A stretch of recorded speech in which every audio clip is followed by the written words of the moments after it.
আসসালামু আলাইকুম। প্রিয় দর্শক, আপনি কি কাজের ক্লান্তি আর জীবনের চাপ থেকে মুক্তি পেতে চান? আমাদের প্রিয় নবী মুহাম্মদ সাল্লাল্লাহু আলাইহি ওয়াসাল্লাম এমন একটি আমল শিখিয়েছেন যা ক্লান্তি দূর করে রিজিক বাড়ায় এবং আল্লাহর নৈকট্য অর্জনে সহায়তা করে। আমলটি হলো তাসবিহাতে ফাতিমা রাদিয়াল্লাহু আনহা। আজ আমরা জানবো এই আমলের ফজিলত, কিভাবে এটি করতে হয় এবং এর বাস্তব ফলাফল কি।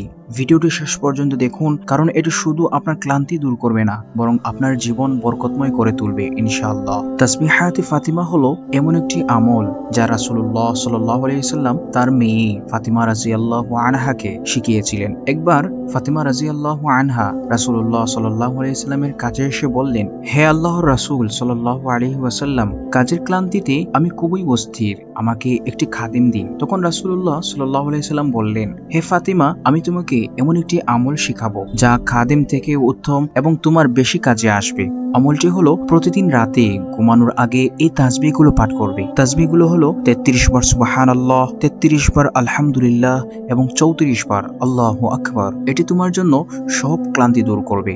সুবহানাল্লাহ। প্রিয় দর্শক, এই আমলের আরো অনেক ফজিলত রয়েছে। ফজিলতগুলো হলো তাসবিহাতে ফাতিমা নিয়মিত পাঠ করলে কাজের চাপ থেকে যে ক্লান্তি তৈরি হয় তা নিমেষেই দূর হয়ে যায়। সুবহানাল্লাহ। আরেকটি ফজিলত হলো এই তাসবিহ পাঠ করলে অন্তরে এক ধরনের প্রশান্তি আসে এবং আল্লাহর সঙ্গে সম্পর্ক আরো গভীর হয়। আল্লাহু আকবার। আরেকটি ফজিলত আছে, সেটি হলো রাসূলুল্লাহ সাল্লাল্লাহু আলাইহি ওয়াসাল্লামের সাহাবীরা বলেন, এই আমল তাদের জীবনে রিজিক এবং শান্তি বাড়িয়েছে। এর আরেকটি ফজিলত হলো এই আমল শুধু দুনিয়ার ক্লান্তি দূর করে না, বরং আখিরাতের আমলকেও ভারী করে তোলে। সুবহানাল্লাহ। একজন সাহাবী একবার রাসূলুল্লাহ সাল্লাল্লাহু আলাইহি ওয়াসাল্লামের কাছে এসে বলেন, হে আল্লাহর রাসূল সাল্লাল্লাহু আলাইহি ওয়াসাল্লাম, আমার রিজিক কমে গেছে এবং আমি কাজের চাপে হতাশ হয়ে আছি। তখন নবীজি তাকে তাসবিহাতে ফাতিমা শেখালেন। সেই সাহাবী এটি প্রতিদিন রাতে পড়তে শুরু করলেন। কিছুদিনের মধ্যেই তার রিজিকে বরকত আসলো, কাজের ক্লান্তি দূর হলো এবং জীবনে এক ধরনের প্রশান্তি ফিরে এলো।